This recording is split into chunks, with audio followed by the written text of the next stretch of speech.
ના છૂટીને આવીને ગળાની સોગંદ આ મોટા માથાડાનું માથું ફોડાવશે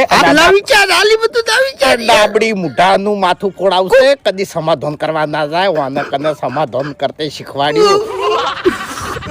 હું હાથ જોડું છું શાંતિદાસ વાતો કરશો ની અને ખાહડું મોઢામાં લઈને તકલીફ પડો પરીજી ગળાની સોગંદ હવે મગજ જાય છે હમણાં હાર્યો નાર્યો બૂટ એના માથા મિલી અને વાંચી જાય હમણાં હું ખમી જા દુશ્મન ખમી જા કેટલી વાર લે હવે ફૂમતે આ ગુનો કોઈ દેવગતિનો નહીં હા દેવગતિનો ગુનો હોય તો મોઢામાં ખાહડું લઈને કગરાય મેં કેટલી જગ્યાએ કેટલાય જણાને ખાહડા મોઢામાં લેવરાયેલા છે તમને કહું એમ તો તમે મોઢામાં ખાહડું લઈને કગર્યા હતા આગળ ગામમાં પણ બધી જગ્યાએ એવું ના હોય એમ આ તો આપણું ઘર છે આગેવાનને કગરવું પડે કગર ઉપર તારી પછી તમે ફૂમતે આગળ છે એવું બોલ્યા હતા કે અમે મોઢામાં ખાડું લઈને કગર છે હા એટલે કગર છે લ્યો તમે કગરાવશો હા એ તો હવે કહેવા પૂરતું હોય તાણી કોઈ એટલી